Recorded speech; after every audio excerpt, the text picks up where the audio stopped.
Hello there. I'm History of the Flash, but you could call me JD. And ahoy and comic book hunter, also known as just Hunter. And this is a Hero Story, episode 114. Welcome. A Hero Story is a show where we have high energy. That's right. I've been a little low energy the last few episodes. I Well, you admit were it. good last week. Listen, last week I was decent, but my audio was crap. I'm back on a microphone. That's nice, right? I don't That have my is Flash nice. background, but I'm back to the mic, which is nice. I have saved your guys' ears.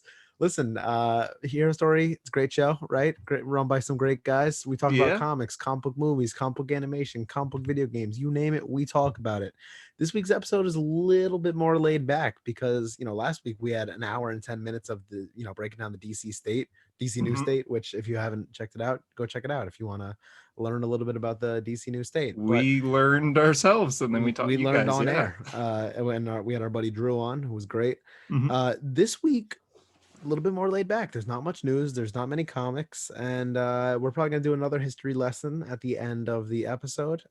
Yeah. For those of you Skip that ahead if you missed want. our last Timestamps. one, what was it? 2 episodes ago that we did our last history lesson?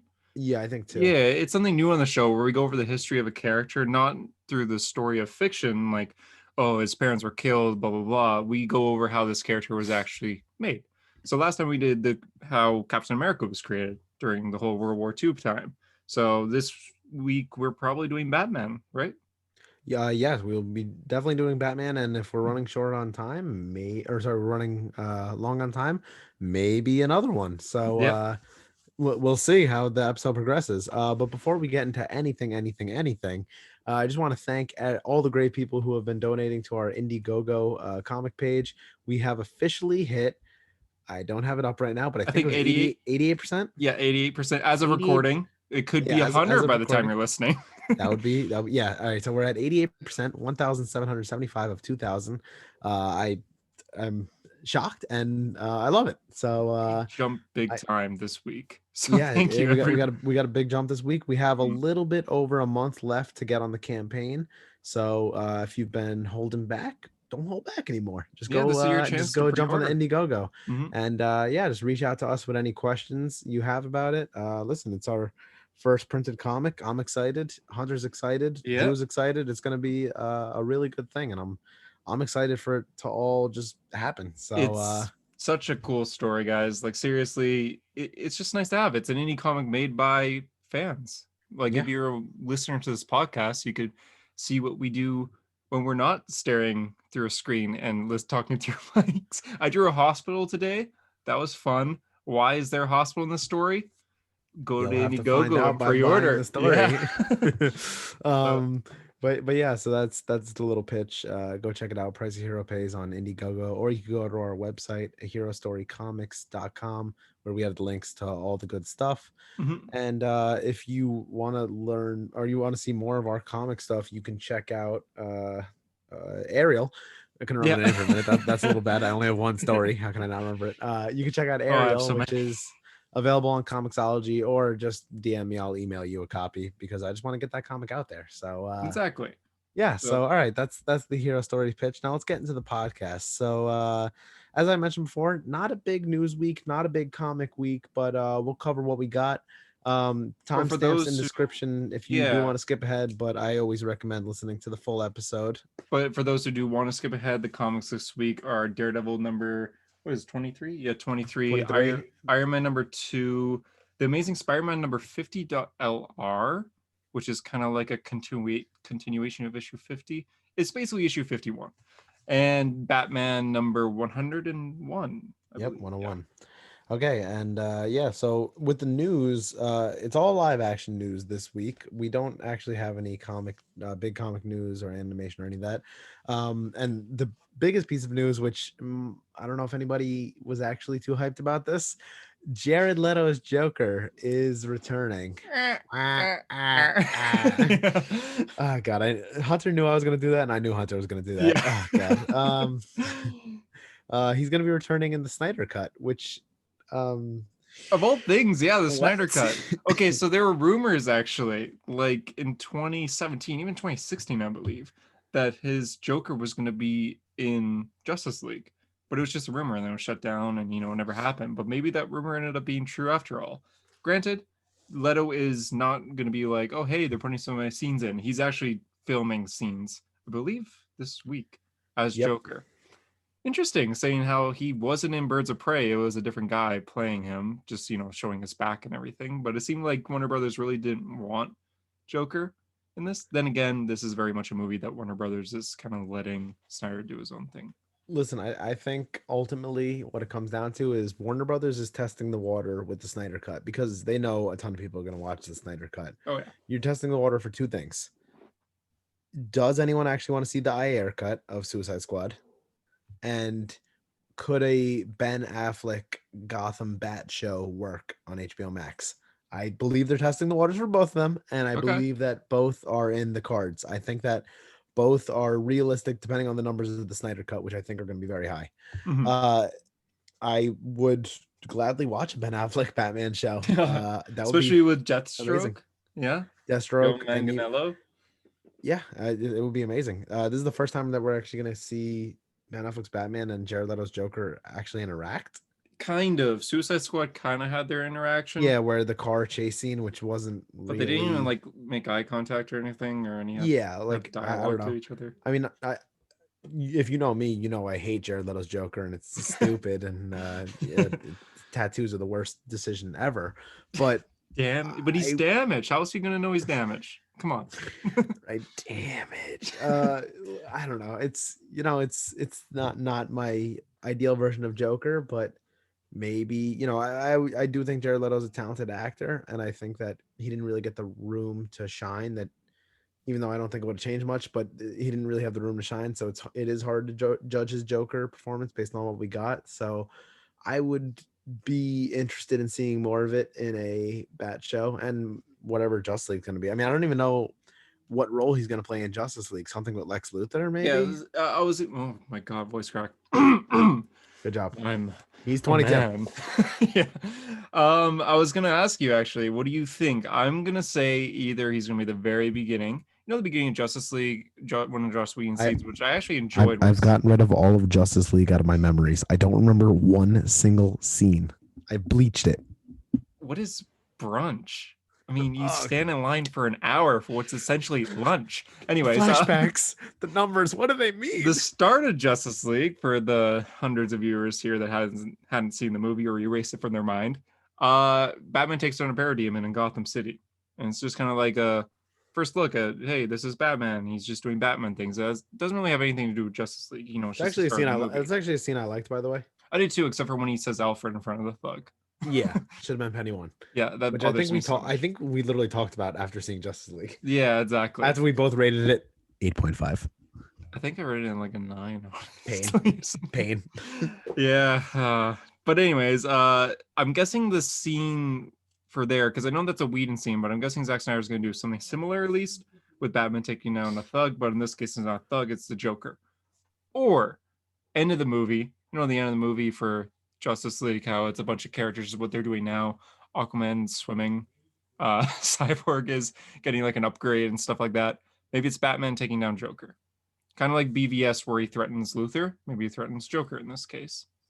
I'm guessing it's going to be for something very small, very minor, nothing to do with the actual plot of Justice League. Like, we're not going to see any members of the league interact with Joker except for Batman.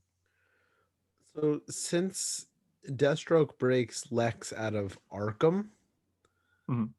I was thinking. Wait, he's in Arkham, right? Or Uh, was he in Blackgate? I I can't think he was remember. in Blackgate actually. Oh, because I was thinking if he was in Arkham, maybe they could have Joker appear in like a Hmm. prison scene. But I He don't was in remember. Blackgate, but then in the interrogation scene of BVS, Batman says they're transferring him to Arkham. Oh, okay. So in So maybe Justice League, he would be in Arkham. Yeah, they could do something where it's along the lines of Joker in the cell or something like that. something. I Yeah. mean, I guess at the end of Suicide Squad, Joker's still free, but Technically, yeah, I don't because know. considering Harley's free in Birds of Prey, that would mean that Joker's still free then. The bell cannot be unrung. Ring, He, ring, ring, ring, ring, ring, ring, ring, I, ring. I I like that scene. I I don't like care. that scene too. I was about to say, like, I like it. Listen, on this show, we do not apologize for liking BVS, okay? I mean, I I like will. BVS and I'm not ashamed of it, okay? I'm looking at you, Tyler. I'm looking at you, Harper. I will not apologize for liking BVS. I will not apologize for liking Ben Affleck's Batman. There, I said it. Yeah, I agree. I love BVS so much, and so that's why you were doing ring. I feel like I should be I like saying that like, scene. I don't "Oh care. God, don't do that," but I legitimately do enjoy Listen, that scene. listen, possible hot take here. I think Jesse's Lex has a lot of great dialogue. I agree, I'm not saying they're 100%. always delivered great, but like for example, the scene on the rooftop where he gets Superman to kneel before him is brilliantly That written. is one of the best When he written talks about scenes. when he talks about how like he talks about Martha like she's a witch, and when he Yeah. starts doing the Polaroids like Martha, Martha, Martha. Mhm. Listen, maybe you don't like the way he says Martha. I thought that was brilliant. I thought the way it's written is amazing, and I feel like if you had Michael Rosenbaum or Clancy Brown who voiced Lex on the DC animated universe Yeah, Unlimited. from Yeah. the 90s, if you had them read those lines, I think they would be fan favorite lines because I think people just care more about Jesse not having a deep voice, but the lines are very good. Everyone go like pause this episode or wait till the end maybe and go to Pause the YouTube episode. and look It'll up probably take too long. yeah, look up Batman v Superman uh Rooftop scene. yeah, rooftop scene, I Lex Luthor guess. rooftop scene. Yeah, and just watch that scene with a non-biased opinion. Don't watch it like, oh God, I hate this Lex Luthor. Just watch it as a movie. Maybe you don't even consider him Lex. Consider him just a villain to Superman here. It's so well done. It's like JD said, it's so well written. Where Every is line. she? I don't know. I wouldn't even tell him. And even the end, when the music starts to chime in slowly, like the classical music, and he says, ah, when you came here, you had an hour. Now it's Now it's less. less. And he slowly gets on the helicopter. Oh, it's so good. Like that is a man taking down what is basically described in this movie as a god using words.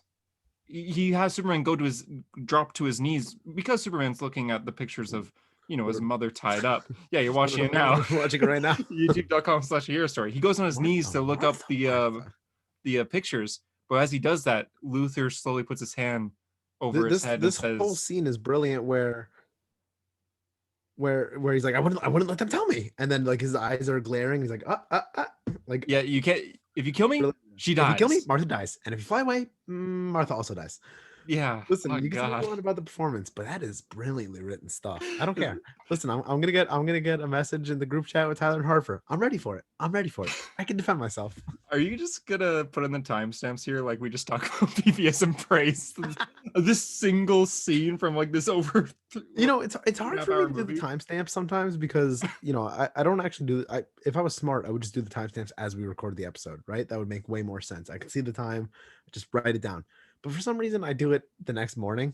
And in the next morning I'm just like getting ready for work and I'm like, oh god, I gotta do the timestamp. So I'm like, skip, skip, skip. I'm like, all right, we're talking about Batman now.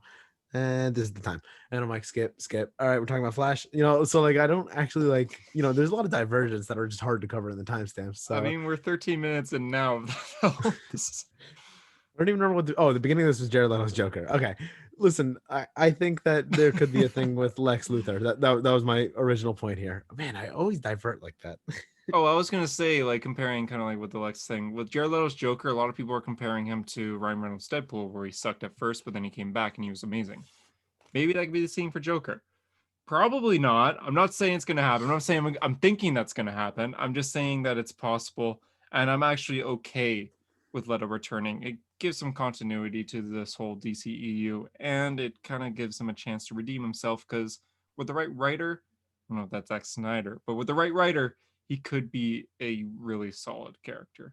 Just at the moment, we have 7 minutes of him. So Yeah, listen, that's very fair. And they said he filmed enough in Suicide Squad to have an entire solo Joker movie. So mhm. released the IR cut.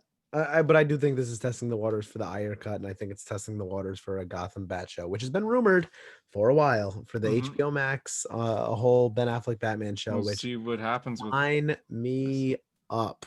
With the amount of fan reaction to Batfleck returning to Flashpoint and him shooting scenes from Imagine a Justice show League made with like the style of like Daredevil or The Boys with Ben Affleck's Batman. I mean, oh my god, it would be the best. with Daredevil. Oh my god! I was gonna say like the best dialogue ever written. Sorry, I'm gonna rephrase that before I give hate.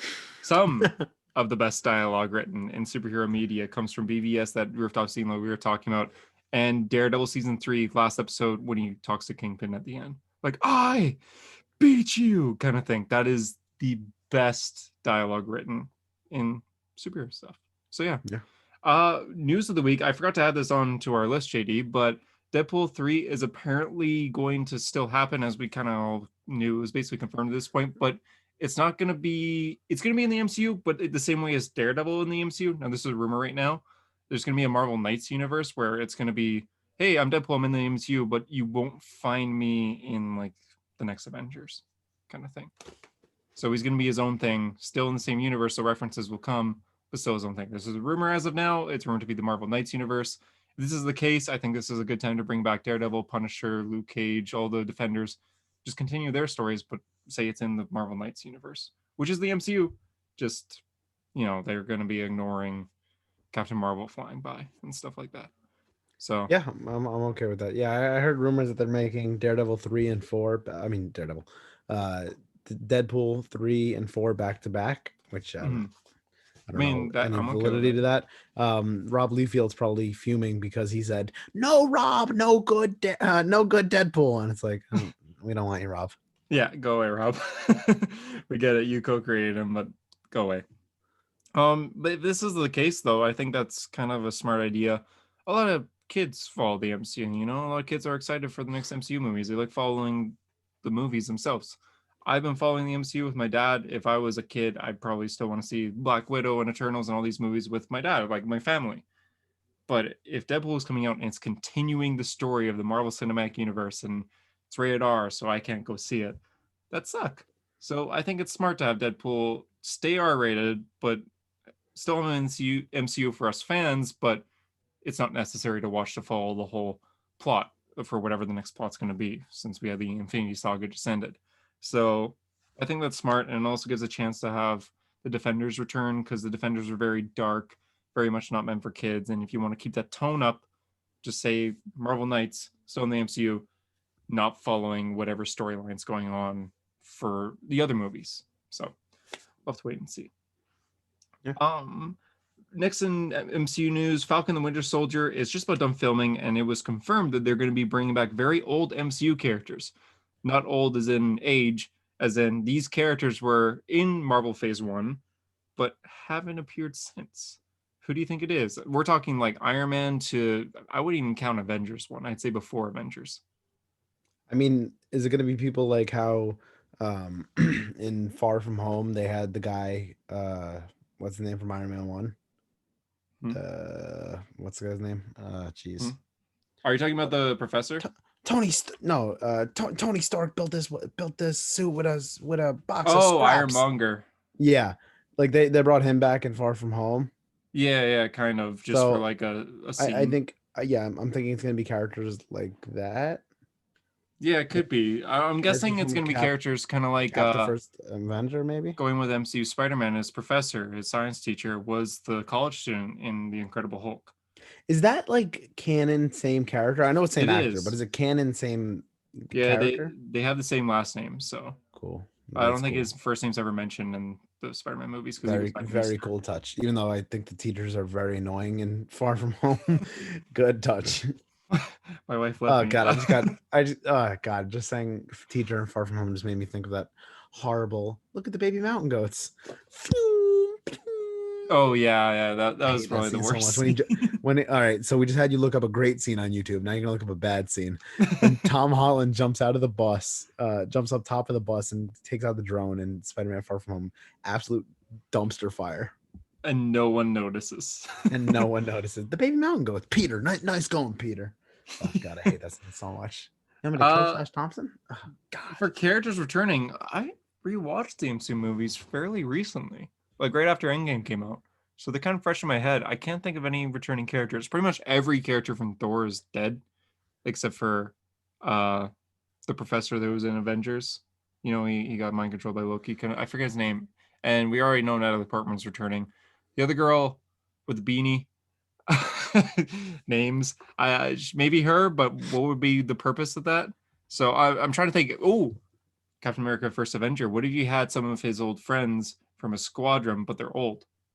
That'd be kind of interesting. Just do like the whole like old Although, Steve Rogers thing. if what is the MCU at 2023 now? If it's 2023, there ain't gonna be too many World War II guys there. Oh, that's right. They'd be Super old like then. ancient. Yeah, super old then. I mean, that's probably fine. Where am I? I mean, they could still do it, I guess. It'd just be like extremely old. Maybe Bucky goes to a funeral and he's like, that was the last one I knew, kind That'll of be thing. good. That's a good touch. Yeah, so something like that. And then maybe Steve Rogers is there old. I still have hope that Chris Evans is in this first scene. Old No, man I Steve. don't think I will. I know. Next bit of news for continuing MCU: Spider-Man 3 has begun filming in New York. Actors playing MJ, so Zendaya, Ned, and Aunt May were all spotted in New York City on set. Andrew Garfield was also spotted on set. People were like, "Oh my God, this is it! It's confirmed." It's kind of not. He's actually there to finish filming a movie that was filming before the pandemic hit. He's now wrapping up filming, and it does take place in New York City. So that's the reasoning why he's there on set for movies. But maybe when that movie wraps up, maybe you'll stick around New York and film something else. Spider-Man 3. We'll have to wait and see. Sony has announced that we are getting our first look at Spider-Man 3 before January. So we have about 2 months of before we see Spider-Man 3. I don't know if this means like a teaser or a poster or more casting announcements, but they just said first look coming 2020. Knowing Sony, we're going to see the ending and a lot. But you know what? We haven't had an MCU movie in over a year and some months, so they're going to be feeding us good. Take it. Last bit of news already. Thor: Love and Thunder is going to follow the Jane Foster cancer storyline, confirmed by Natalie Portman, and she also said that the movie is going to be very silly. Those two sentences, cancer storyline, very silly. They don't really match. I already hate it. Sorry, headphone users. I love the cancer storyline. I just binged through the entire Jane Foster run, and I think it's very interesting. For those who don't know, Jane Foster has cancer in the storyline, and she doesn't really agree with it, obviously, but like she doesn't want to just sit there and recover because she's worthy of Mjolnir. And when she picks up Mjolnir, she gets the powers. But when she lets go of Mjolnir for about a minute or so, then her powers lose. So she can still throw it and have it come back. She just has like a time limit there. That being said, when she holds Mjolnir, the cancer grows, like it gets worse. So every time she becomes Thor, she's risking killing herself basically over the cancer. Remind me, she dies of the cancer, correct? Spoilers for a 5-year-old comic. Yeah, about 5 years now. Maybe 4. Spoilers for the Jane Foster Thor run. She does, in quotes. Basically, what happens is eventually the Mangog comes and is destroying Asgard, who's this Thor villain. He's basically Thor's Doomsday, but more intelligent. And gods cannot kill this thing. Like he is unkillable. That's the whole thing. Like it can't be killed at all. So it comes to Asgard and it's killing everyone. It blinds Heimdall, who's guy with a sword who sees all, blinds Idris him right Elba. away, so no one could come there instantly. And then that storyline leads to Daredevil training Heimdall, which is really cool. Thor is getting beaten. He's unworthy. Odin is getting beaten. Lady Freyja, Loki, everyone's getting destroyed by this thing. And Asgard's on fire, and it's basically on the brink of destruction. Jane Foster is told by Doctor Strange that if she lifts the hammer again, she will die. So it's her it's her call. Do you want to go to Asgard and try to fight, or do you want to stay and get better? And she chooses to take the hammer. So she goes to Asgard. She goes to fight the Mangog, and during this fight, she actually is kind of able to help defeat it with the help of all the Asgardians. Like Thor is helping, Odin's helping. So it's not just her soloing this thing. She does that by she gets like a chain and she ties it around the Mangog, and then she attaches a Mjolnir to it and throws Mjolnir into the sun. And then she just is basically like, I'm gonna leave Mjolnir there, like in the sun for this thing to burn. After that, she loses the Thor thing, and the cancer strikes, and she does die from cancer. That being said, she eventually, because this is all mythology, she's at the next issue is her at the gates of Valhalla, which is where Vikings go when they die in battle. And she's hesitant to go there, which is unusual. Usually, when people die in combat and they're at Valhalla, which is Viking heaven, They enter immediately, and it's heaven. They have everything they want. They celebrate the person who died with a great feast, and the Valkyries all there and everything. And basically, she dies instantly. And now she's at Valhalla, and she doesn't know what to do because she feels like she wanted more time in life. Odin, after seeing that this character, who, by the way, throughout the entire run, no one knows is Jane Foster, except for Thor near the end. But no one knows is actually Jane Foster, another thing. When Odin realizes this woman who saved us is just a mortal from Earth who had cancer, he decides, like, that's stupid. Like, I don't like that. She deserves a fighting chance. So he basically goes to Valhalla because he's Odin, talks to her, be like, I'm gonna try to bring you back, kind of thing. Goes back to her body, breaks me, like gets Mjolnir back from the sun, but leaves Mangog to burn. Breaks Mjolnir, and for those who don't know, Mjolnir, Thor's hammer, has like the god of storms or something in there. It's like the most powerful storm ever. Breaks Mjolnir, takes the storm, puts it inside of him, and basically is doing like CPR on Jane Foster's body, like clear kind of thing, but with a god storm. And so he starts doing that, and it's killing Odin to do this. But then Thor comes, and since he's a god of thunder, even though he's not worthy, he's still able to help, and they are able to bring her back. But she isn't Thor anymore when she comes back. She's just Jane Foster. Eventually, later on, a few years later, she becomes a Valkyrie. But that's kind of the end of her as Thor. She does die from cancer, but they're able to bring her back using the God of Storms. Odin and Thor combine energy for extreme CPR. That was a long kind of Time, explanation for one question. timestamps added. Y- Thor Divergent. Yeah, we're Um, at 3 hours now. uh, so the Thor: Love and Thunder is covering Jane Foster Thor, Mhm. the God Butcher, Well, rumor to be. Yeah. the cancer storyline. These are all things that you, as a Thor fan, would be happy with. Yeah, well, And I love yet, them. Thor: Love and Thunder. I mean, sounds like you're dreading it. I am and I'm not. I'm excited because I do like Natalie Portman as Jane Foster, and I love how they're adapting the story because I love it so much. And I feel like this is one of the few times where you go into a movie theater to watch a new MCU movie and be like, I read all of this kind of thing. Which I know it doesn't mean we're going to get the same story. Civil War, for example, is not like Civil War comic at all. But still, it's the same thing. Like, I sit down and be like, I know what they're going to be showing here in a way, especially if the God Butcher's involved. So we'll have to wait and see. I'm also dreading because I don't like Ragnarok. Don't get me wrong, the action's gonna be amazing because I think Ragnarok has some of the best MCU action scenes. But my God, the humor just does not really Love and work for Thunder is me. going to be Ragnarok on steroids. It's going to be tough.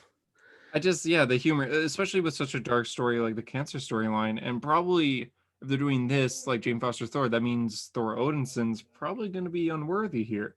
So that's also a story where when Thor becomes unworthy, he drinks himself almost to death, and he becomes depressed and angry, and he does this whole list of who he thinks this new Thor is, and he's fighting to find out who. He gets his arm cut off in the process.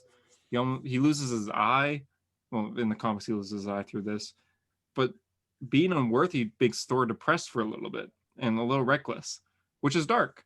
So it's like, okay, well, if he's gonna be like Fat Thor Instead, we're gonna get here, him playing, gonna get him playing Fortnite and being sad. yeah, exactly. I feel like they're gonna do something different. Oh, I'm Where, unworthy, and I placed 50th. yeah, I feel like that's why he's gonna be unworthy. Is just because he doesn't have a fighting spirit left, which makes sense. It doesn't happen in the comics a completely different way in the comics, but they can't do that way just because it involves the God Butcher, and since they haven't introduced him yet, I understand why you can't make him unworthy yet. So we'll have to wait and see. I don't know. I'm dreading. I'm sickened but curious about this movie. I just have to wait for a trailer to determine if I'm really excited for this or not. But yeah, Fair, that's fair. my store lore or store. I don't know why I said store. That's my Thor lore. The Thor lore. Okay.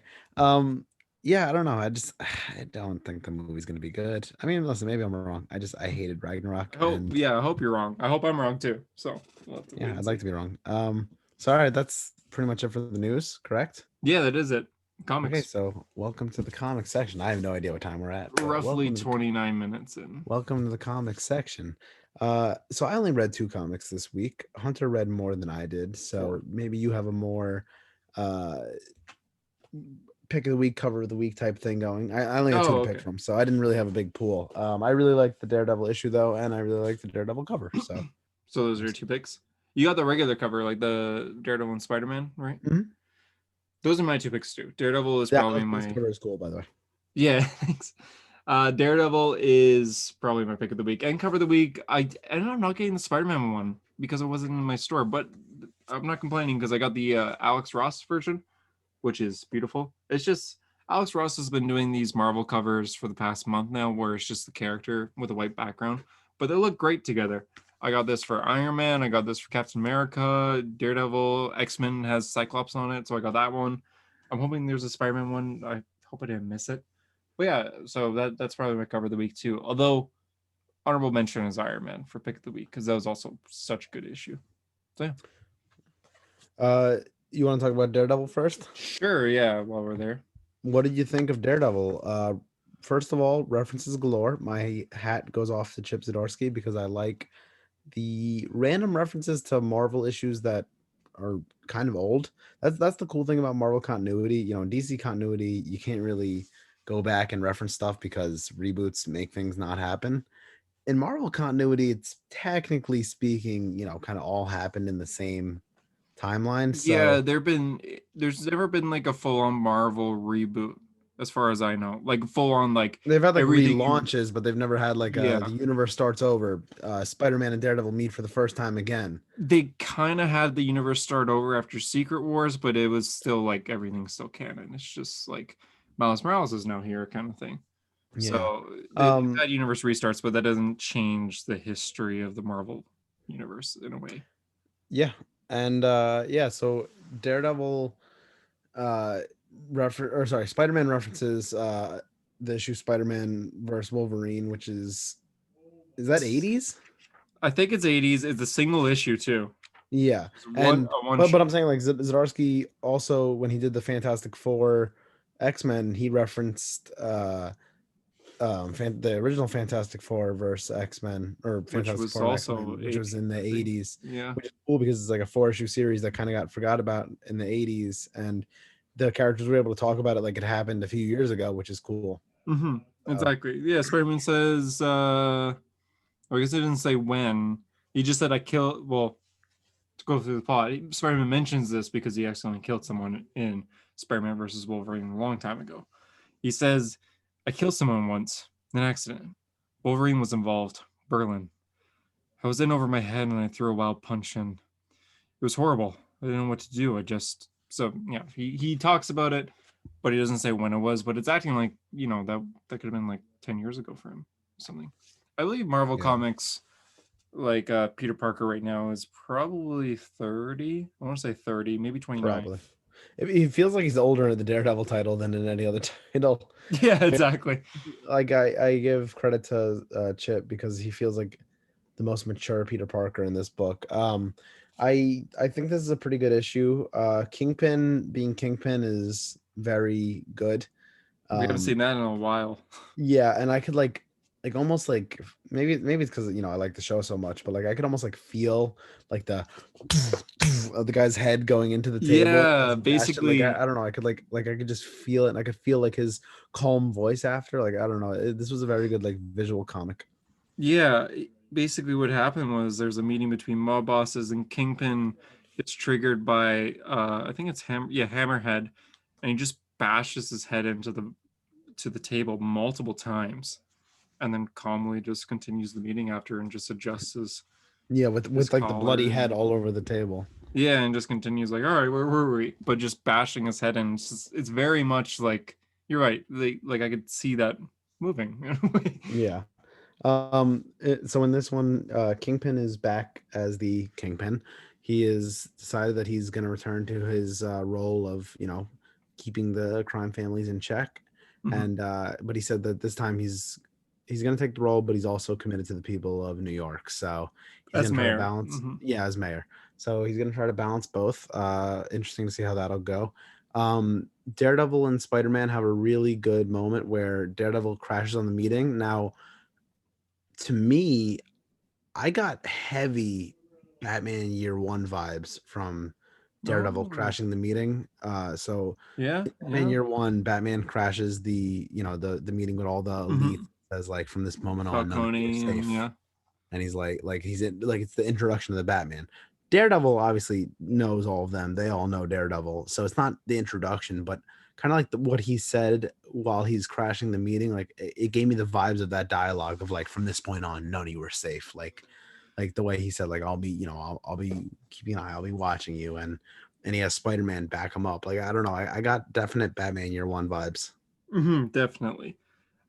I admit when I first read this, I was bothered at first. I'm like, Daredevil can't break down a vault door because it shows like the vault door get crashing down, then Daredevil's standing there. I'm like, that's what they what? But then you find out that Spider-Man was the one who did it and just kind of like backed away to make it look like Daredevil did to just show the fear that these mob bosses can have. And then Well, Daredevil, and I like that they talked about that afterwards as well. me too. Yeah, it Like, explains. I think a lot of people forget, Spider-Man's pure strength. Like that's a cool feat for Spidey. Taking down a vault door. And that's not something Daredevil could do. In the end, Daredevil has awesome powers, but none of that involves strength. So, And I think, Chip's kind of been sitting on this issue for a while of, when he said Spider-Man in the book so far, Spider-Man's kind of been the reason, voice of reason to Daredevil, where he's really keeping him in check, and he's almost hard on Daredevil. Like he's not being nice to him. He's not like, oh, I'm so sorry you killed someone. He's being tough on him. So yeah. like he's being like that like strict parent almost. So this is the issue where Spider-Man's like, listen, I'm sorry, I'm acting the way I am around you. It's not that, it's not what you did. It's just, it reminds me of what I did, hmm and I'm trying to get you through that. So I think the way Spider-Man's written here is written very well. I think Chip writes, I mean, probably one of the best versions of modern Spider-Man, which I think is really cool. With very Agreed. mature vibe from him, and yeah, the interaction with Daredevil's great. They have a nice hug. It's very good. Um, the ending of the issue, uh, with Mike Murdock Yeah. uh, popping back up. What did you think of that? I I knew it mean, was coming, but I did, and I forgot. I'm like, wait a second. Is that my first thought was like, oh wow, did like Tony Stark build him like a hologram or something? I forgot Mike Murdock's here. So Matt's twin brother, who shouldn't exist but does exist due to the annual. what was the last line that he said? Hell yeah. Oh God, I hated that. It's very Kite Man vibes here. Well, if it's Mike though, because Mike is a very like edgy guy, kind of like Yeah, very Clint Barton-y. So I kind of am okay with this in a way, although I'm mostly curious how this is gonna go. Because I guarantee, I think next issue the trial begins. Will Daredevil go to prison or not? And Mike does not have the same IQ as Matt here, so or the same level of hell like yeah.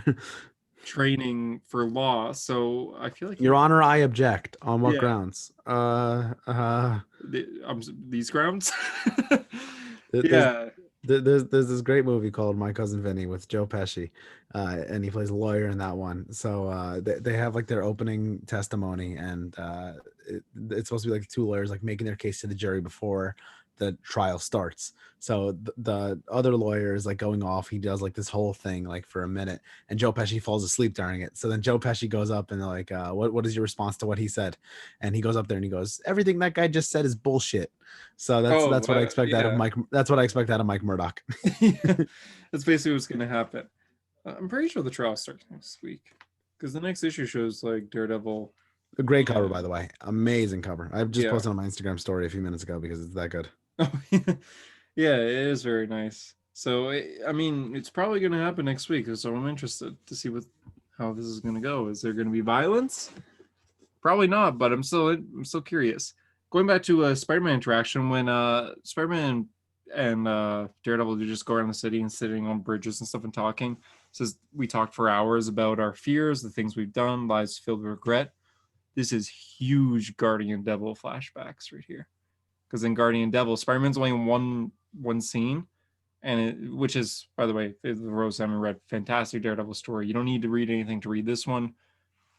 Frank Miller's run helps, but it's all good. It's written by Kevin Smith. It's just one volume. Highly recommend it. Daredevil versus a Spider-Man villain who I won't spoil because it is a twist. But basically, Spider-Man. I highly recommend as well. Very good book. Yeah, it is. Do you remember the scene where Spider-Man and Daredevil talk? They sit on the top of a bridge, kind of like they do in this, and they talk about their lives and how similar they are. And Matt for the first time opens up about how Elektra died recently, which at this time was very recently, and how he's still hurting from that. And then Spider-Man opens up saying, "I can actually relate because Gwen I Stacy lost died." Gwen. Yep. Yeah, and they both talk like my worst enemy killed the woman I love. They both basically say that. And that's the beautiful fucking thing about, sorry, I cursed. That's the beautiful thing about continuity, when you could actually reference things that happened so many years ago and enhance that story. God, oh, You why can't DC see. be that way? So yeah, it's nice to see that it's kind of similar here, how they sit down and they watch the sunrise and they talk about how similar they are and how this life is hard and they you lose people and you make enemies, but they're doing it because that's what heroes do. Thor Ragnarok reference for you all. Oh God. Anything you want to add, or do you want to rate the issue? That's about it for me. 9. I really like this. I was gonna go 8.5, but I'm gonna go 9 because I really did like this issue. I think it was really well drawn. I think it was really well Mm-hmm. written, and like every other Daredevil issue, it has me excited for the next. So, yeah, if you're not reading Daredevil, get on it. It's awesome. Seriously, you have And to. Daredevil Guardian, the Guardian Devil, right? Guardian Devil is the Kevin Smith Guardian Devil story. is a very good story, Kevin Smith, and like Hunter mentioned, you don't actually really need to read anything beforehand. You can read the Frank Miller stuff because it can help enhance, but you don't. If you have baseline Daredevil knowledge, you could read that. And same thing goes for the Zdarsky run. If you have baseline Daredevil knowledge, you can pretty much understand everything that's happening in the book. Yeah, basically I recommended it to someone, so as a follower, actually probably someone who listens to the show, DM me about starting Zdarsky's Daredevil, but all they had seen was the Daredevil show, and I was like, yeah, that's all you need. You yeah, could pretty jump on much. that, and they read all 4 volumes, I think, and they love it. So, Mhm. yeah, so just it's very easy. That's like my favorite DM to get is when they're like, so you mentioned it's not a hero story, so I read it. I'm like, beautiful. Yeah, we recommend Daredevil all the time. As soon as we talk about Daredevil every week, everyone's like, because I feel like that's the one comic that most of our listeners read because we hype it up so much. we, Yeah, we just praise this book. And if you're not reading, like, seriously, gun on it. Like JD said, you don't have to read anything, though. Daredevil is one of the few comic characters that pretty much all of his runs are really good. So still recommended. Like I said, if you want to read Guardian Devil, go for it. Don't need any knowledge really, but Frank Miller's run's recommended if you know already a entire run. Daredevil Born Again, which is considered one of the best Daredevil stories ever made, also gets referenced at Guardian Devil. So I'd recommend reading that first, but you totally don't have to understand things. So yeah. yeah. Next comic. Do you want to do when you want to stick with Marvel or Uh, jump to Batman? let's just do Batman 101 real quick. I really don't have much to say. I think Batman 101 is Tinian's attempt to, hey, if you want to get on Batman, this is where you can jump on. Yeah, To yeah, me, it this was. issue kind of felt like calm. It was, hey, we're going into bigger stories in the future, so jump on the book now. We just got past the 100 hump. Come read the book. So that's what it felt like to me. And they're kind of putting Bruce back more on the street level now with the whole losing the fortune stuff. Mhm. Um, I think that's okay. It it definitely differentiates, say Bruce Wayne and Tony Stark, and I'm okay with that. We'll see. If the story's told right, I think it could be good. And yeah, I thought Lucius was pretty good in this issue, He and was good. He seemed very much like a setup for the new Batman, Luke Fox. Very much like, oh, hey, I called Luke in town. When was the last time you heard Luke's name in comics? yeah. I'm going to say Detective Comics 2016, maybe 2017. But yeah, it's been a long time since we saw Luke Fox. And now he's back. I wonder why. So it's interesting there. So I'm curious. I'm interested. I also Grifter in this issue. I didn't expect that, but I enjoyed it. Yeah, for some reason, I thought Grifter, the DC didn't own the rights to Grifter. I thought he was not like a DC. It's like one of the imprint characters, like kind of Yeah, like how Static is Milestone Comics. I was like pretty sure that Grifter was not DC Comics, that he was something that was like connected to DC. I think you're I right on don't, that. I don't remember what it was. Though. I'm Because gonna I look it thought up. the same thing when I saw him. I'm just like, oh, I haven't seen this guy since like 2011. I know he's been in comics, but maybe I don't know. Oh, Wildcat. Sorry, Wildcat. Like Wildcats. That's the Jim Lee book. That's what he's from. oh, It's I was gonna say like the JSA member. which is also the blah, blah, blah. Stupid here. Wildstorm is the publisher. So Wildcats, which is owned by DC. But yeah, But Grifter's same idea, technically like not it's not like a DC Comics. DC You know who full. owns a copy of Wildcats #1? Me. Oh, so you should have Got it known for this. $1. Well, how much is it worth? Probably not much. It's a '90s comic by Jim Lee, so they printed 5 million of them. But Oh, okay, yeah, makes it has a sense. cool. It has a very cool cover. Yeah, that's fair. If it's Jim Lee, then it must. Yeah. Grifter itself is a really cool character. I didn't realize that he was like a hero for hire. I guess not hero for hire, like a bounty hunter, bodyguard. I didn't realize that was like his purpose. I admit, I don't know if someone's like recommend me Grifter comics. I'll be like, I don't know, I don't know. I don't. I've read Grifter in stories where he appears in stories like this week's Batman issue, but does Grifter had a solo series? I'm I don't know. offending I'm literally on his three. Wikipedia page right now. I am offending 3 listeners right now, and I apologize. I Oh yeah, it does look like he's had a solo series, and then cool design. obviously the Wildcat series. Mm-hmm. Basically, a lot of people see him and they're just like, Red Hood's not blonde. What Well, did they do? yeah, a lot of people recognize him from the Flashpoint animated movie. Yeah, it's saying that's Red Hood. He does have a similar mask design, but he has the hair flowing, and it's more like a cowboy banana, where they used to just put the bandana above their face and cut eye holes out, kind Yeah. of thing. So it's very much like that. I think he does have a really cool design. He's really cool in this issue. I do like how there's a whole he fights Batman, realizes, oh hey, we're not supposed to fight. So Batman goes, does his business with Lucius, comes back out, and Grifter's still there. And he just has like small talk, like, hey, we could have just called that sparring, no hard feelings, kind of thing. And Batman just goes like it's so I do like his purpose in this. And I like how Tinian's using these bodyguard slash bounty hunter slash characters for hire. He's been doing that a lot this Batman run, and I actually liked his first arc with the whole like Deathstroke and Cheshire and all the other bounty hunters being hired better than Joker War. I enjoy that arc a lot more, so it's cool him using these usually minor characters in bigger roles. So yeah. Mhm.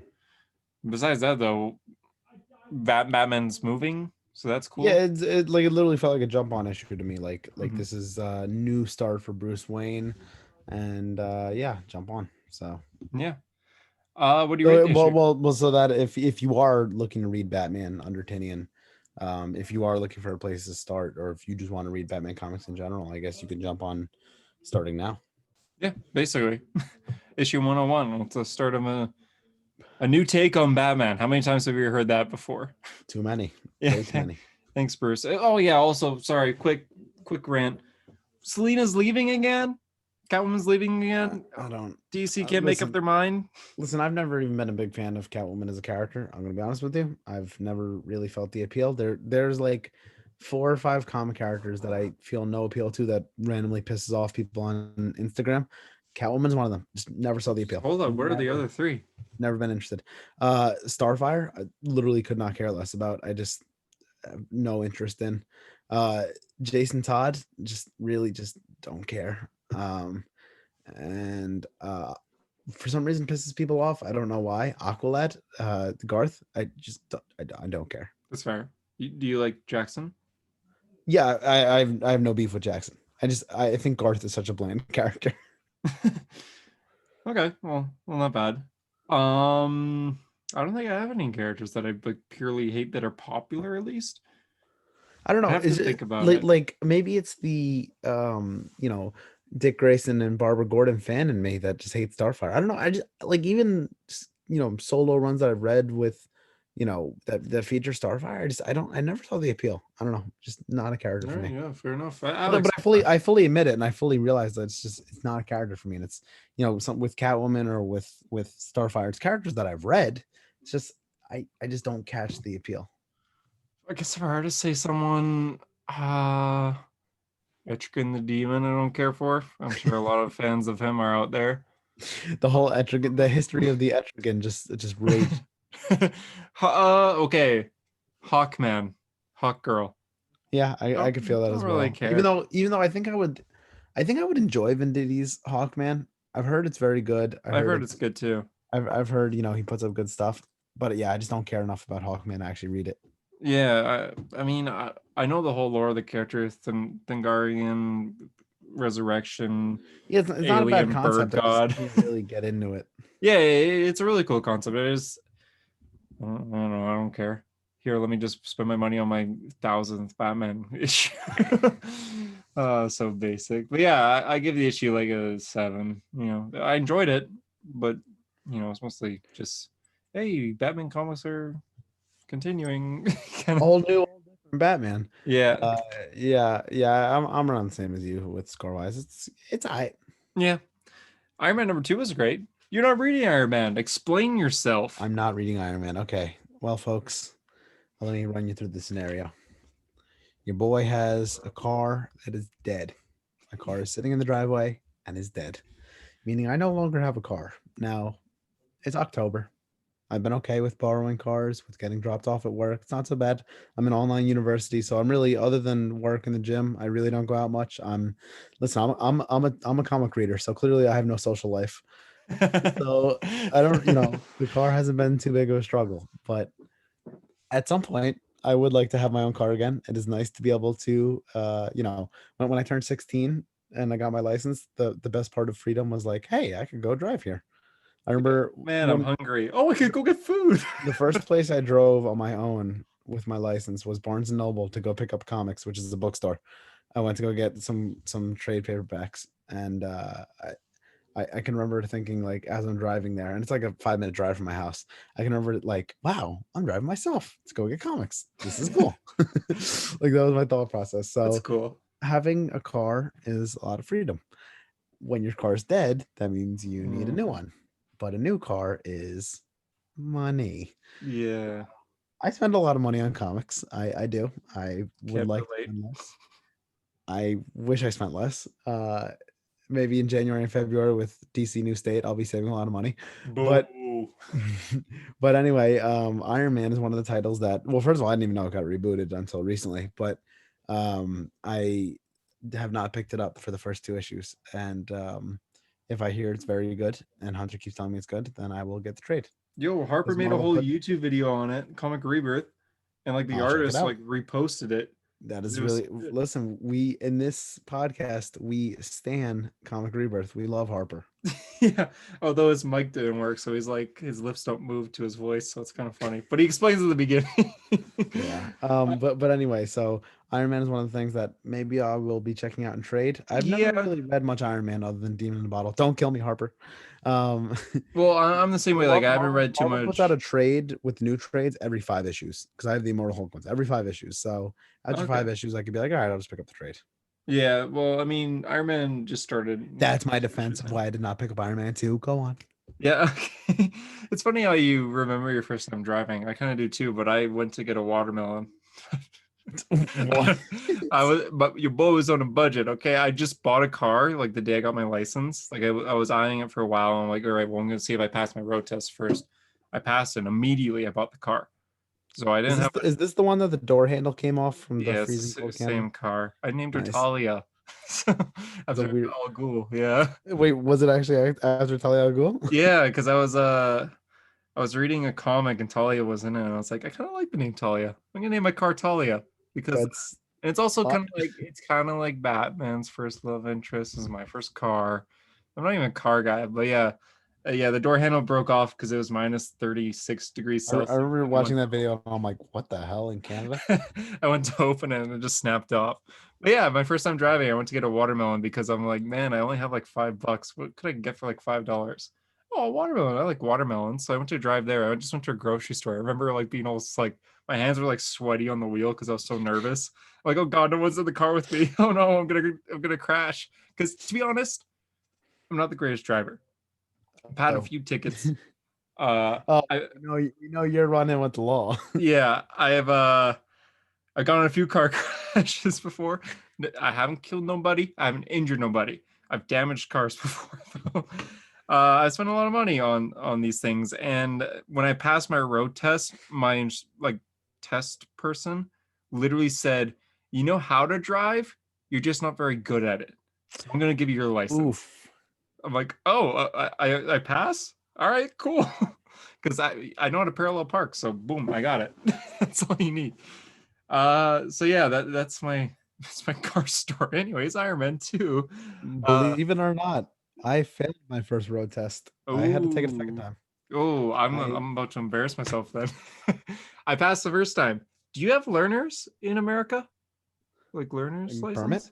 Yeah, maybe. It's like a something you can get when you're like 14. 14. Yeah, you could drive when you're 14 here, but you need an adult in the What the car. no, Okay, yeah, Canada's. or at least in New York, it might be different in different states, but in New York State, when you turn 16, you can get your permit, and then you have to wait till you're 16 and a half to get your license.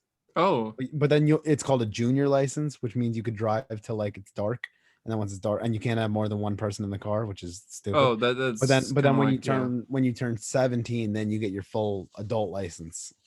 Okay, so to do your first license, do you have to do like an online, like a test on like a computer or like a written test? For the permit, which a permit means you can only drive with someone who has a license, Yeah, like a licensed that's adult, like ours. it's Yeah. literally just a written exam. You take it at like the DMV. Okay. Do you Mm, guys have a DMV? I don't know what that is. The Department of Motor Vehicles, like where you go to get your license, and you go to like. We have different versions. We have versions of that. It's not I mean, called it's a that though. government thing, so I assumed it was different in Canada, Yeah, but it's called something else, but it is basically what you're it's describing. long lines. Workers never help you. Yeah, They send you to the different lines. no, Yeah, it's the same thing. it's the exact same thing. For here, you can get a learner's license, which you can get when At you turn 14? 14. Yeah, 14, you can get it. But it's a test that you take on a computer. You don't have to be in a car at all. It's 30 questions, multiple choice, all different questions. So if you fail, you have to take a different test completely, practically. You might get the same question here and there. You got to take that test. If you pass, then I think you need like 80% to pass. Then you get your learner's license. And then it's the same idea where you can drive. You just need someone in the vehicle with a license. And then when you're 16, you can get your license. But you need a learner's to get your license. So if you don't know your learners, you can't even apply for your license. For your learners, which is I started taking when I was 14. I failed. It takes an average person maybe 1 to 3 times to get this because it's a little tricky test. It's about like road signs and stuff. Yeah, Like road the signs rules of the road. and school zones and stuff like that. Welcome to your story. But basically, for me, I didn't study. I just wanted to get it, right? So I was like, took it once, failed instantly, like right away. Cause I'm like, I don't know what I'm talking about. I know that's a stop sign, but what is this upside down triangle? So 14-year-old Hunter was very confused and he didn't want to study. Next one comes, I just try again. I'm like, you know what? I only got like 25 out of 30 wrong last time. Maybe I'll just try again. Got it wrong again. And it's like $30 to take the test. I Oh my kept God. doing this for some reason. 14-year-old Hunter was a dummy. I kept trying. And eventually, it was I remember my friend's mom made me study because I remember she's like, "Oh, your friend, like my son just got his learners. Did you get yours?" I'm like, "Oh, I'm going for like round 5. You know, I haven't studied, but I kind of know the layout of the test." So she made me study. It took me 10 times to get it. Yeah, I got on my You'd be 10th. 47 by the time you actually get your learners. Jesus. There was one point where I went 3 times a week. Oh my God. So you spent $300 just taking your Learners. learner permit test, Yeah, but which I got it. you could have saved $270 just by studying. I was an idiot, you know. I got Listen, a job listen, fairly young, you know. I got my first job when I was 14, so I was making same my here, own money, 14. and I was just spending my money on By, this. by the way, I miss being a 14-year-old kid with a job because when you're 14, you have zero bills to pay and you're just like, wow, money's cool. I bought so many games, so many video games, Oh and my so God. many tests to take and fail and be like, well, That's how I I'll got so try many of my again tomorrow. that's how I got so many of my trade paperbacks, I think. I was 14 and I was Yeah, like, wow, I have money. yeah. Uh, Yeah, this was a weird divergent onto a hero story, and I don't actually know how we got on the topic of license and driver's Anyways, permits. I don't remember either. Iron Man 2 came out. Oh, So my yeah, car. Yeah, my yeah. car. I need Oh to get my car. yeah, yeah. Anyway, Iron Man 2. I am a good That driver. Hunter is not a good driver, Now I'm gonna try to apparently. convince you to read Iron Man 2. Yeah, don't get in a car with me. Every time I'm with someone and they're just like, I'm with someone with my girlfriend maybe, and we're going somewhere and be like, oh, I could drive. My girlfriend's always like, don't let Hunter drive. He crashes, he gets tickets and everything. And I've had times where I'm in my car and everyone in the car just immediately like, we're silent, we're listening to That's music. the oh shit handle. Yeah, and then suddenly everyone's screaming because Oh my god. hey, I'm in Canada, it's icy. I blame the ice because I think every crash I've been in has been in the winter, That is a scary thought when and you're only one of them was on like my completely my fault because I was like, hey, let's try drifting, and then I had a light pulse.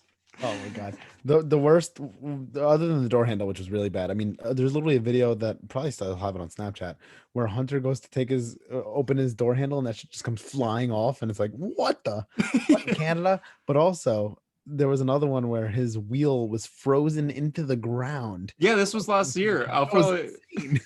so I parked in. It was like kind of a warmer day out in the winter. This was actually like January or something. No, I was in school, so this would have been December maybe. And I parked in a puddle, and then I went home and I slept. And the next morning I had school, so I woke up and went to grab my car, and the puddle froze over my tire, and it was there for 3 weeks. I would like pick at it every day with like a ice pick, and it was not coming out at all. And then I ended up getting help because I got like a guy who had a tow truck who was driving by of all things. I didn't call him, he just drove by and he's like, oh, you need a hand? I'm like, oh god, please don't charge me, but yes. And he was able to get it out. So yeah. I've wasted all my money on my permit test. I don't have any money to give you. Yeah, basically. Yeah, Iron Man 2 is good. It focuses Right, on right now, Harper is fuming. He's like, talk about Iron Man. sorry, Iron Man fans. Iron Man was good. This whole story arc, JD, is basically about Tony Stark realizing like he wants to go back to classic. He doesn't want to be like full on relying on tech for everything. So he's in this issue, he's meditating, for example. He deleted his social media last issue because he gets a lot of hate. Like, for example, last issue he threw a villain into there's a villain attacking people. So he picked up the villain, this alien, and threw him into space, and he hit a satellite, and he's just like, all right, everyone, I saved the day. You know, this alien was going to kill you all, but I saved you all. But they're all complaining because, oh, you hit the satellite. Now I don't have Wi-Fi for 2 weeks. So he's like, oh, Mm. come on, guys, I saved you. So he's kind of dropping technology. He's still keeping the Iron Man suit, but he went to more of a classic suit this time around, where like the eye holes, you could see his eye in it instead of just bright light, unless he's like talking to someone kind of thing. Uh, this issue itself has a plot where he's basically kind of mixed reviews from this. Some people like it, some people don't like it. Tony's kind of depressed in a way. He's trying to die as a hero, so he's doing risks to basically kill himself in a way. He's not trying to kill himself, but he's risking his own life to save people, which sometimes you could kind of think of a different way. But here he's just like, no, I'm just gonna do this. If I die in battle, I die in battle. It's all good, you know. In this issue, a villain takes a giant metal ball made of adamantium, vibranium, and something else, and he puts a bunch of Stark employees in there, and there's no there's 21% oxygen, and it's slowly going down. These people inside this ball are gonna die in 4 minutes, so they gotta find a way to get breakthrough. Tony, knowing he has 4 minutes, decides right away, like, okay, you try shooting it, doesn't work. What do I do? So he backs up and he goes full speed, charging at this ball. And he's like, I'm just going to try to punch a hole through adamantium here and vibranium. Goes as fast as he can. He's asking, like, am I going to survive this? And his little AI says, no. He says, okay, what's going to happen if I do? And it's like, you're going to break like every bone in your body. Thing. Well, almost every bone. He straight up punches it, and it's a great art as he punches the thing. He just goes full speed, hits the ball, actually does break a hole through it, but he like shatters his arm in the process to the point where he's in the hospital. Like his neck's broken, his ribs are all broken, his shoulder is like in pieces. In a way, his arm, he can't move it, but he saved the people, and that's all that matters. That's kind of the plot of this issue. Is this the kind of like suicidal but not suicidal Tony Stark, just kind of like he's tired of the world and wants to die in a blaze of glory. From you not knowing Iron Man stories, and myself all included, but you just hearing this, do you think that's a good plot? Tony Stark kind of like Mr. Miracle-y? Yeah, I think that's. I mean, listen, with comic characters like that have been around for so long that you told every story with, you got to try to tell different stories. So yeah, no, I Mm-hmm. think that's a good story. Okay, yeah, I do too. I liked it. It's kind of where the issue ended. So uh I get like a 9. I actually really like this. The art's beautiful. The writing's really good. I really like this Tony. It's very classic, and I'm looking forward to the next one. So yeah, And you want to talk a little bit about yeah. maybe I'll Spider-Man 50 LF? quickly do Spider-Man LR. It's basically LR. I thought this was just Spider-Man issue 50 from the point of view from like the Web of Shadows, like Miles and Gwen, but it's not. It's just continuing where we last left off. So I It's don't really basically know. another issue. Yeah, I don't really know why it's 50 LR instead of just 51. But basically, this plot goes over Spider-Man fighting his friends because they're all possessed in a way. He ends up accidentally almost killing them because they start to drown in the ocean, but he's able to pull them out, and then they kind of beat him up. Madame Web is able to put venom, or sorry, not Madame Web. I think Spider Girl puts a lot of venom to like kill a small elephant into Peter to kind of like knock him out. But since he's Mhm. Spider-Man, he's still able to survive that. Um, issue basically the other plot of this issue is Norman Osborn talking about how Harry Osborn is kindred and how he's like since his sins have been gone due to Sin Eater, he's realizing all the horrible things he's done too, like killing Gwen Stacy, for example. So he talks about that for a little bit, and how Mhm. he's like he realizes like, oh God, I'm a monster, like I'm a terrible person. Basically, the issue ended with Peter kind of going unconscious and someone returning to New York that we haven't seen in a while. When I first saw this, it kind of hints that it's like someone just returning from plane. I'm like, oh God, oh, they're bringing back Gwen Stacy, like real Gwen Stacy. Like, please don't do that. She's dead. Don't do this. And I flip the page, and thank God, it's Mary Jane. So Oh. MJ's back in New York. She's been gone for like 2 years now or something. The run. Mm. Yeah, she left to do the whole Mysterio acting story, which she had her own miniseries called The Oh, Amazing right. Mary Jane. I guess that's over, and now she's back in New York. So yeah, all in all, the issue was okay. It's like a 7. I love this arc. I'm looking forward to it, but this issue felt like, okay, why is this 50.lr? Anyways, Unnecessary. yeah, it was good though. I Okay. enjoyed the ending. But yeah, that's the comics of the week, and we are now about an hour and 5 minutes in. So All right, so let's do the history of the Batman and then we'll wrap up the episode. mhm. So, welcome. The history of the Batman. Listen, there's a lot of history that starts with Batman, and it all starts with one comic, Detective Comics number 27, aka the first appearance of Batman. Now, technically, not his first image in comics.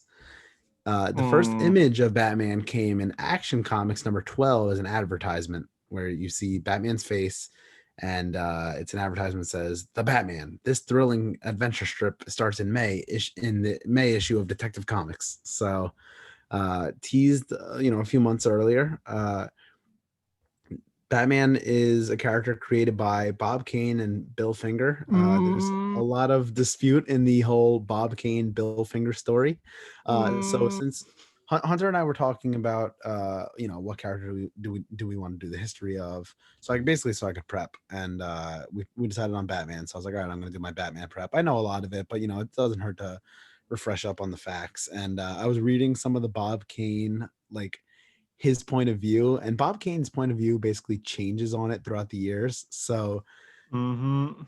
in the 40s, in the 50s, in the 60s, in the 70s, Bob Kane is I created Batman. Bill Finger did nothing. Like he can, Other way around. Bill Finger was the one who was the selfish one, I believe. no. Bob Kane was the selfish one. Bill Finger's Huh? the one who never got credit. Bob Kane, What? No, no, no. yeah, Balkan was Bill, the artist. yeah, Bill Finger came up with all the ideas for Batman. Remember Bob Kane's vision of Batman was just the red suit with the black wings. You have Batman backwards. Um, what? I this whole time I thought it was Bob Kane who was the like. No, Bob Kane is the villain of this story. I thought it was. Oh, Bob Kane, so for no. years and years and years, when it said Batman created by, it said Batman created by Bob Kane. Bill Finger's name was left off forever. It wasn't until 2015 that they actually started giving Bill Finger credit on it, long after his death. Bill Finger is the one who came up with most of the premise of the Batman, which we'll get into in a few minutes. So Bob Kane in the 40s, 50s, and 60s, and really even the 70s used to say that, oh, I'm the one who came up with the Batman. Bill Finger just helped out, but I'm the one who came up with the idea of it. And he was taking all the credit. And it wasn't until they made the Batman 1989 movie that he actually gave credit to what Bill Finger actually did for Batman. And he talked about in interviews that, oh, well, Bill Finger came up with the idea of, in the black suit and the cowl with Gotham Mm, City, Commissioner Gordon, all of that stuff. you're right. You're right. Of course, I'm right. I was like, Anyway, no. Bob Kane's the villain of the story. So basically in 1939, Action Comics #1 comes out, and Superman is a huge hit, and the comic companies are dying to get another Superman. So they're like, all right, what can we do? We need to do more superhero stories. And that's when Bob Kane comes up with the idea of Bat Dash Man. In his head, it's Who? like Yeah, it's a in blonde Bob man Kane's head, it's a blonde man. He's in a wearing red a sweater. uh, like a domino mask with a red sweater and big bat wings, Basically, and think of like Green Lantern, like Alan Green yeah, Lantern, like Alan Scott, Alan basically. Scott. Think of that, but with actual bat wings, not a cape, bat wings. Yeah. So Bob Kane has this idea with his drawing, and he goes to Bill Finger and he shows him his design, and he's like, "This is my idea for a superhero, Batman." And Bill Finger's like, "Okay, but what if we change it up a lot?" So Bill Finger's first suggestion was, "Hey, how about we give him a cowl instead of the domino mask?" And To make him with like the ears gigantic to make him more bat-like. and instead of giant wings, how about we give him a cape and gloves? So Bill Finger was thinking the big game, and yeah, there's a lot that Bill Finger does here. I mean, Bill Finger comes up with the name of Bruce Wayne. Bruce Wayne is a name that's made up from two historical figures' names. The first one is Robert Bruce, who's a Scottish patriot from like early Scottish history, and then the second one is Mad Anthony Wayne, who I think is like an old English figure. So if you think about it, instead of Bruce Wayne, we could have easily gotten Robert Anthony. Which, in another Earth, I'm sure that I hear a villain story right now is talking about. Can you imagine if it was Bruce Wayne? So Robert uh, Anthony's a fine name. It's just so some of the other last names they considered once they had Bruce was Bruce Adams and Bruce Hancock. So definitely the right call on Bruce Wayne. yeah, it fits. And Bill Finger said that a lot of what influenced him of making Batman is the early character the Phantom, which was a newspaper comic character. I don't know if you've ever seen before. Yep. With the same So same idea with like the mystery and the shadows and the the cape, cape and but all that. yeah. So uh they make the Batman, who ends up being a pretty big hit, and really it's just a character inspired by other characters. And Bill Finger and Bob Kane admit this, that Zorro and Dick Tracy and Sherlock Holmes are like we're combining all these things and we're making the Batman. Mhm. So but yeah, Bill Finger does not get enough credit. And it's really sad because he really He does a lot for Batman. I yeah, mean, Bob Kane might have the original Bat Dash Man idea, but Bill Finger makes it what it is. I he mean, made Gotham. he wanted a bright red suit, and Bill Finger's like, well, no, he's a stealthy character. Why not make it like, kind of Darker gray color. and black so he's, Yeah. can blend in. Let's have him in a dark city like Gotham. Let's give him a sidekick eventually. Let's call him Robin. Yeah. Let's give him an enemy called the Joker, Two Face, Penguin, Catwoman. So Now, when Bob Kane signs away the character in I think it's the 70s, Bob Kane decides, you know what? I don't want any of the rights to Batman anymore. I'm done with it. I've, had my time on Batman. So he signs off on it. He exchanges it for compensation. So he gets a lot of money for giving DC Comics Batman, and he also has one condition: every single time Batman appears, whether it's a show, a movie, a comic, whatever, it has to say Batman created by Bob Kane, mhm. leaving out Bill Finger. Now, DC Comics did the right thing in 2015 and Took finally too added it long. on. Way too long, because Bill Finger died in 1974. So Bill Finger, in his lifetime, never knew that he would get the full credit that he deserved as the Batman Mhm. creator. The first thing to use his credit, Gotham, the show, was the first one that said Batman created by Bob Kane and Bill Finger. Oh, okay. Batman vs Superman the movie also had it, and I think some New 52 Batman comic had it because it was Justice 2015. League probably had it. Every Batman appearance since has Yeah. probably had it. So Batwoman, I think, has had it too. and what Bob Kane did here also started the uh every comic character having their comic creator's name on it. So now every time Superman appears, it's the Superman created by Siegel and Schuster. Mm-hmm. So yeah, so that's the kind of the origins of the Which is nice. byline. Yeah, it's So nice to have that credit. yeah, it is interesting. Mm. Actually, Tom King has talked about the bylines before, that he feels that they should be updated, where even though Bob Kane and Bill Finger invented Batman, he feels that Frank Miller is the one who reinvented Batman with Batman Year One. So Oh, Frank interesting. Miller, he in Tom King's mind, Frank Miller is an honorary creator of Batman, which I agree with to a point, but I think it would be too hard to add in new creators like that. So Yeah, for those who don't know, kind of what we're speaking of here, before Frank Miller came along, Batman was very much what you see in like the Adam West show and movie. He was very campy. He was happy-go-lucky Batman. He's stopping Joker from robbing a house full of rubber ducks, and he's laughing. And some days you just can't get rid of a bomb. So Frank Miller came along and was like, I'm gonna freaking make sure this kid's parents stay dead, and he's gonna remember it, and he's gonna be angry, and he's gonna be depressed and dark and brooding. And he made Batman the character that we know of today. When you think of something Batman, you think of like a dark Batman. You don't think of come on, let's go. Blah, blah, blah. That was weird. Yeah, you get the idea. So yeah. yeah, so now let's go into the early publishing history of the Batman. So Batman appears in Detective Comics number 27, and the original idea with Batman is we're gonna write him like a newspaper comic type thing. One-off stories, kills the villain, With the gun with a gun. sometimes. Yeah, like he There's just one where he snaps the guy's neck by swinging from a grappling hook, and the guy's looking out a window and he just kicks the head.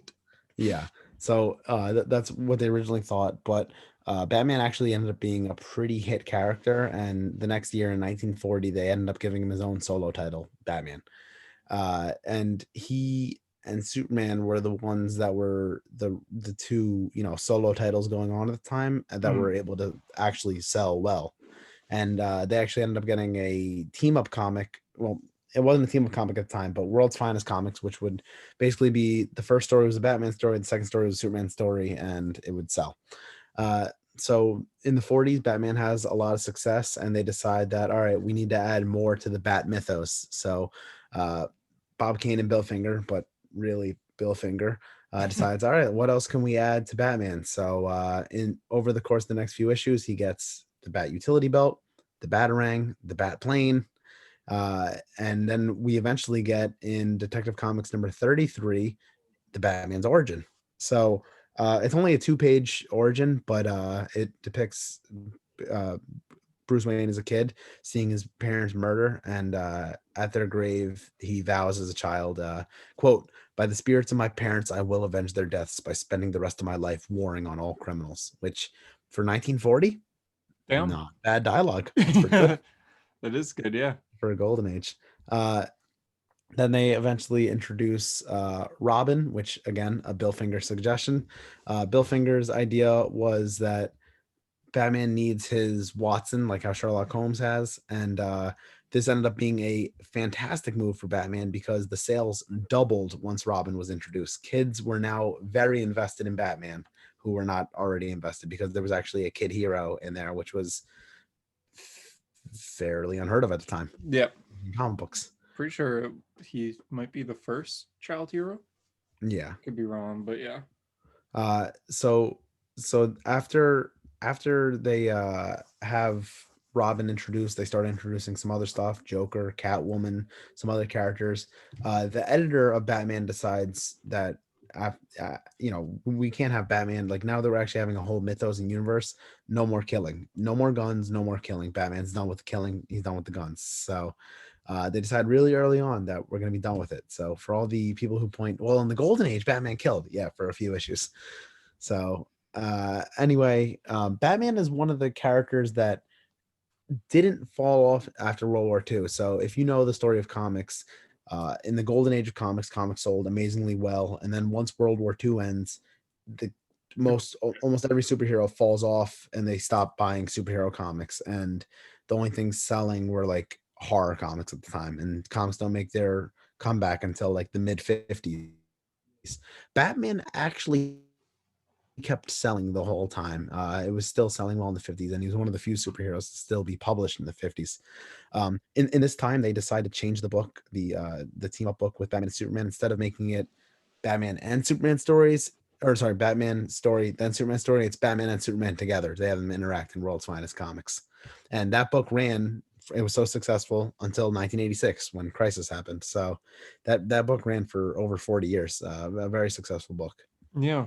Huh. Um, Now, Batman comics were scrutinized a little bit by the public when they had the seduction of the innocent thesis by some psychologists who said that comics were influencing young people committing crime, that they saw it happen in comics, and that they, Which is true.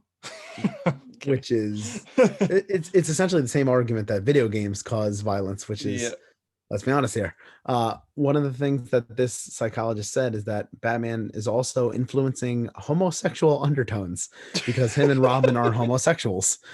Uh, I didn't know he that. clearly did not read the Batman comics, given that Batman and Robin are not homosexuals. Oh God. But anyway, because of this, the Comics Code Authority is introduced. So you can thank Batman and Robin being gay for the Comics Code Authority. Thanks. And this is what started the whole rumor that Batman and Robin might be gay. Anyway, that psychologist is very stupid. Yeah. So in the That's 60s, funny. in the early 60s, Batman starts falling off a little bit. They introduced a little bit more new characters. You get people like the original Batgirl, Ace the Bat Hound, Batmite, but still nothing taking off too big. But then he appears in Justice League of America, where he's actually like on a team book, which is pretty cool. But in the 60s, the sales are just not cutting it anymore. And DC Comics, it brings up the idea to Bob Kane, what if we kill off the character altogether? And Bob Kane's like, no. But luckily for Batman fans, DC editor and DC god Julius Schwartz, who was the editor for the whole Silver Age, takes over on the Bat book, and he decides to change things up. So he changes up how Batman looks, and he puts the great artist Carmine Infantino, creator of Barry Allen and many other Silver Age characters, on the book to kind of rev up the Batman. This is where we kind of get like the more blue suit. You get the yellow on the Bat logo, and this is where we actually get some different, interesting stories. And then, of course, in the 60s, we get Batmania when the Batman show starts. In 1966, the Batman show starts, and the sales skyrocket because of the show. This is the first time that a show actually has impact on how a comic does, and which would become big in the modern age, of course. They said that Batman was selling up to 900,000 copies in the 60s because of the show, which is Jeez. insane. I mean, Well, the, yeah, it brought people to a larger audience. I mean, even the average today. comic nowadays sells like 50,000 copies. So 900,000 copies in the 60s. It's insane. Yeah, Uh, well, even today, movies get people into comic books too. So. yeah. And through the show you get introductions like Batgirl. Barbara Gordon is introduced through the show, and then they bring her into the comics. Mhm. Not a lot of people know that. And yeah, so Batman is back in the 60s, and then that's where creators like Denny O'Neil and Neil Adams take over. And at that point, they kind of get away from the campiness of the show, and they try to make Batman more mature. So, though Hunter said that Frank Miller was the first one to really, darken the character, Denny O'Neil and Neil Adams were the first ones to kind of get the Batman close to that. I And lied. then, of course, Frank Miller takes over in 1986 with Batman Year One, which is Yeah, extremely popular, and The Dark Knight Returns. And yeah, I mean that's that's the basically the history Batman of Batman. history. And So, then he met Gotham and Gotham Girl, and things changed for the oh next 4 God. years. The moral of the story is that Bob Kane took credit from Bill Finger, which is absolutely disgusting. It's something that unfortunately happened a lot in comics back then, Mhm. where the writers would take a lot of credit from the artists, and especially, we know the Marvel Comics way of making comics was the artist does the entire story, and then the writer adds the dialogue in after, and that's all he contributes to the story. Mhm. So there's been a lot of rumors and stories back in the day of Stan Lee taking way too much credit for Marvel characters, that Jack Kirby was the one who was actually pumping out the magic, and Steve Yeah. Ditko pumping out the magic. So I yeah, mean, that it's can be said about a lot of characters. Stanley, in fact, a lot of people believe the only characters that Stanley truly were his ideas fully were Spider-Man with the help of Ditko and the help of Jack Kirby for a little bit design wise, and believe the Fantastic Four. I think that's it. yeah. But like Iron Man, Thor, But those even could the have been. Spider-Man stories, Steve Ditko was doing the entire story. Stan was just adding the dialogue at the end. Mhm. Yeah. Which, I mean, if you look back at those stories, great premises, dialogue is an exclamation point after every single sentence. Why is everyone yelling? But anyway, so it makes you actually wonder how many comic creators were robbed back in the 40s and 50s. These great artists who Yeah. made these great stories that the writers took the credit for. So To this day, it's different. Of course, the it's writer writes it's the 100% story. different. Yep. The artist can be involved in the story, of course, but in the end, it's usually the writer writes the story, the artist does the art, which is Yeah. good. It's drastically changed a lot for the better. But yeah, so Bob Kane, not the best guy. At least at the end of his life, he was a little. I mean, this was after Bill Finger was dead, so it doesn't really make it right. But and when the 1989 Batman movie came out, even though he didn't get Bill Finger's name on it, he did give more credit in press conferences and in his autobiography. He talked about how Bill Finger influenced the Batman. Mhm. Again, the talk doesn't really mean much when you didn't actually do anything to help Bill Finger while he was alive. Or, like Bill Finger never got the compensation for Batman that Bob Kane got. Bob Kane was getting check after check after check for Batman, while Bill Finger did not. Bill Finger only got paid for the comics he made, not the comics that featured his character afterwards. So, Yeah, and if you think about how much Bill Finger influenced the Batman and Batman mythos, he's really deserved way more than he's ever gotten. So big time. I think there's definitely a big thank you that has to be sent to Bill Finger. And I hope that Bill Finger, whatever you think the afterlife is, I'd like to think that Bill Finger is looking down upon us and realizes that, hey, at least I'm being appreciated now. Like, I wish it could have happened in my lifetime, but at least people appreciate it now. People know now. Yeah, He's, without Bill Finger, there is no Batman.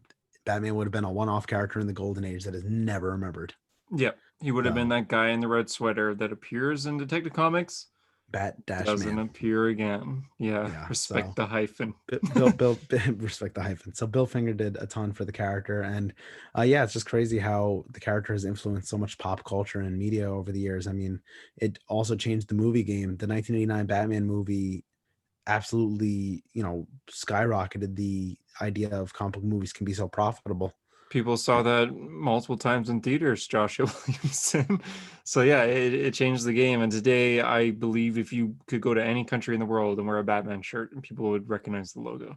Yeah, he's So he's one of the three most recognized heroes, along with Superman and Spider-Man. mhm. So, yeah, everyone knows Batman. Everyone loves Batman. If you ask almost anyone that collects comics, they have a ton of Batman comics. Yeah, I he's not know. even my For favorite. me, Like, he's not my favorite hero, but I yeah, probably have the most out of anything. Out of all my trades, I have the most Batman trades, and out of all my single issues, probably the most Batman single issues. I'm the exact way. So yeah, I I collect more Batman than anything. Even to this day, although I'm not hunting for Batman comics, if I see something, I'm like, oh, I haven't read this before. Oh, I read this a long time ago. Chances are, I take out my wallet and I say, I'm sorry, I'm buying this. Buy another Batman comic that'll be on my shelf for a while and I won't read for a long time. But yeah, So it's definitely a great character, definitely a really rich history. I think it'll be interesting to make a movie. Uh, um, kind of like how they made the Social Network, where they kind of make Zuckerberg the bad guy.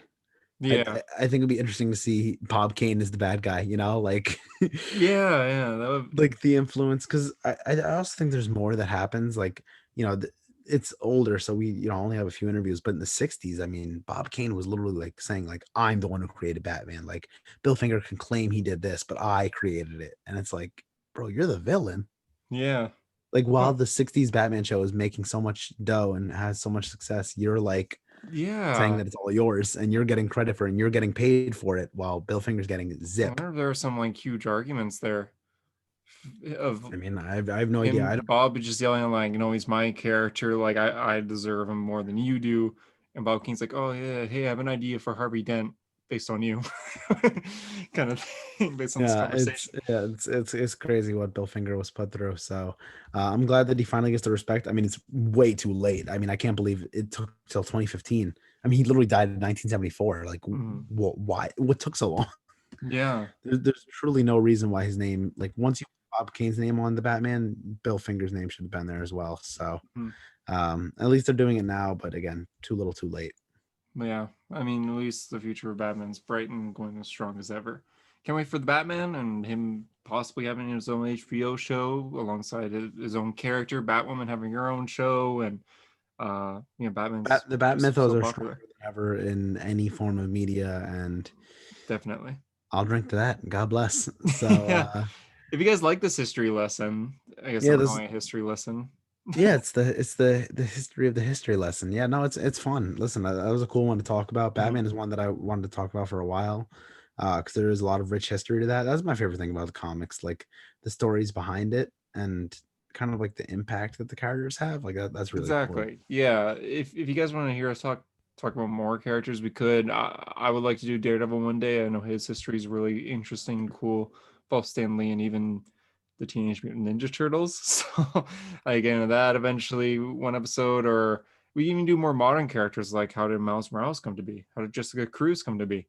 And of course, we'll get back into the classical ones. Superman's maybe. Wonder Woman's is really weird. We want to talk Yeah, about that. yeah. So I mean, yeah. I think that we want to talk about characters that have the very interesting story behind the character. Anyone yeah.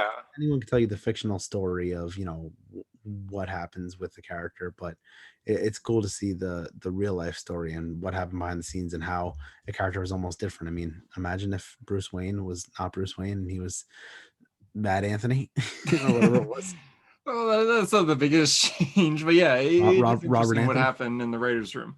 And who knows, maybe a Hero Story episode 710 will be giving you the history lesson of Aspire, our hero. Aspire, our hero. Yeah, Dom Donati. I like it. yeah. All right. Anyway, that's it for a hero story. So if you're listening on iTunes, we appreciate a 5-star review. If you're listening anywhere else, we appreciate a follow slash subscribe. For a hero, that was everything. Yeah. For a hero Yep. story, I'm JD. And I'm Hunter, and thanks for being a hero. And remember, every second is a gift. Goodbye. What?